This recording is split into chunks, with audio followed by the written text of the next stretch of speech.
बिस्मिल्लाहिर्रहमानिर्रहीम अस्सलाम वालेकुम। आज की वीडियो में हम डिस्कस करेंगे आइडियल ट्रेजिक हीरो। अरिस्टोटल का जो कंसेप्ट ऑफ ट्रेजेडी है उस हवाले से हमारी ये सीरीज़ चल रही है, जिसके अंदर हमने उसके कंसेप्ट ऑफ ट्रेजेडी की पे एक वीडियो बनाई, उसको डिस्कस किया। इसके अंदर हमने हिमार्शिया क्या होता है उसको डिस्कस किया। इसके अलावा आइडियल ट्रेजिक प्लॉट क्या होता है ये हमने डिस्कस किया। आज की वीडियो में हम डिस्कस करेंगे आइडियल ट्रेजिक हीरो क्या होता है अरिस्टोटल के मुताबिक। इंशाल्लाह इस वीडियो में आप इसको देखेंगे। इससे पहले अगर आपने चैनल को सब्सक्राइब नहीं किया तो सब्सक्राइब कर लें, ताकि न्यू आने वाली वीडियोस आपको वक्त पे मसूल हो सके।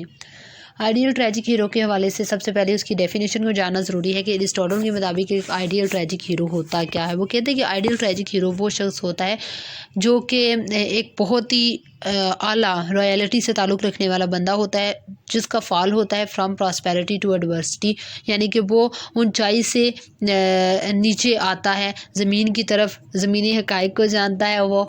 और उसके अलावा उसका ये जो फ़ॉल है वो उसकी किसी वाइस या डेप्रेविटी की वजह से नहीं होता, बल्कि उसके एरर ऑफ जजमेंट की वजह से होता है। इसके अलावा वो ना ही बहुत ज़्यादा परफेक्ट बंदा होता है और ना ही एक विलन टाइप बंदा होता है, बल्कि वो एक दरमियानी सतह का बंदा होता है, ताकि इसका मकसद ये है कि feelings of pity and fear जो है वो बंदों के अंदर पैदा की जा सके, जो कि उनके कैथारसिस का सबब बने। तो काफ़ी वीडियोस में हमने इसकी डेफिनेशन को इंग्लिश में डिस्कस किया। आज मैंने सोचा कि आपको उर्दू में इसको एक्सप्लेन करने की कोशिश करूँ कि ये डेफिनेशन में वो बात क्या करता है। अब अगर हम देखें इन तमाम पॉइंट्स को जो मैंने आपको डिस्कस किए हैं, इनको आप पैराग्राफ्स की शक्ल में लिखते चले जाएंगे जब आपका एक लॉन्ग क्वेश्चन के तौर पे इसको हल करना होगा। इसके अंदर सबसे पहले तो हम बात ये करेंगे कि वो जो बंदा है उसका ताल्लुक रियलिटी के साथ होना चाहिए, यानी कि अच्छा वेल नाउन बंदा होना चाहिए, लोग उससे इन्फ्लुएंस होते हों।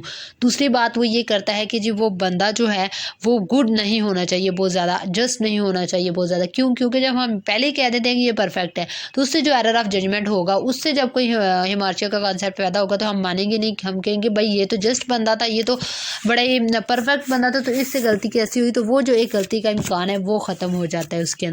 अगर वो कहता है कि बुरा बंदा होगा, अगर बुरा बंदा होगा तो वो feelings of pity and fear जो अरूज करने थे हमने, वो जो हमारा मकसद था कैथारसिस, वो ख़त्म हो जाएगा कि लोग कहेंगे ये तो था ही बुरा आदमी, इसके साथ तो अच्छा हुआ कि ये इसने फॉल किया प्रॉस्पेरिटी टूवर्ड्स एडवर्सिटी की तरफ। तो वो जो मकसद है एक ट्रेजेडी का वो ख़त्म हो जाएगा, कैथारसिस का मकसद ख़त्म हो जाएगा, इसलिए वो बहुत बैड कैरेक्टर भी नहीं होना चाहिए।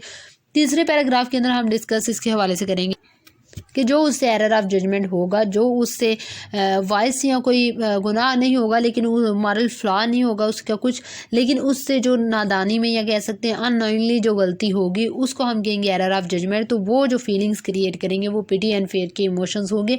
पिटी फॉर द हीरो जो कि वहाँ पे आइडियल हीरो होगा, और फियर फॉर अस कि कहीं हमारे साथ भी ये मामला ना हो जाए। इस हवाले से हम देख सकते हैं जो शेक्सपियर की वर्क्स हैं, ओथेलो, मैकबथ, और इसके अलावा हैमलेट एंड सोफोक्लिस का एडिपस रेक्स, इनके एग्जांपल्स दे सकते हैं।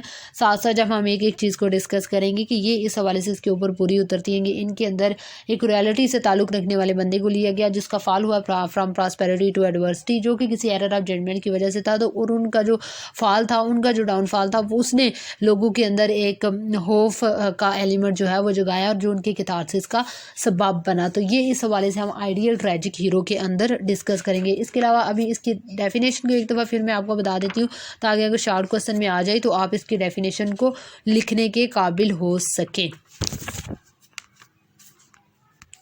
इसकी डेफिनेशन है tragic hero must be an intermediate kind of person, a man not preeminently virtuous and just, whose misfortune however is brought upon him not by wise or depravity but by some error of judgment। तो ये जो इसके तमाम elements हैं, इसको हम एक एक करके क्वेश्चन में डिस्कस करते चले जाएंगे और एक अच्छा लॉन्ग क्वेश्चन हमारा तैयार हो जाएगा। Thank you so much for watching the video, and if you like the video don't forget to subscribe the channel. Thank you so much.